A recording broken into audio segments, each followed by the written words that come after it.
This one-of-a-kind toy cleaner is infused with natural cleaning ingredients, such as tea tree oil, lavender oil, and our company's signature antibacterial guava bark.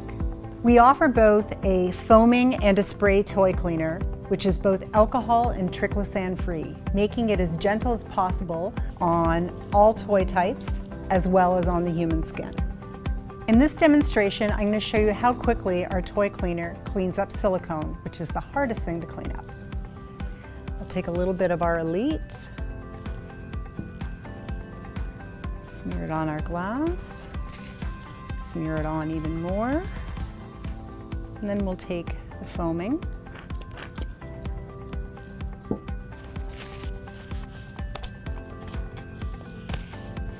I can hear it squeaking as it cleans. Gone, clean, perfect, in seconds.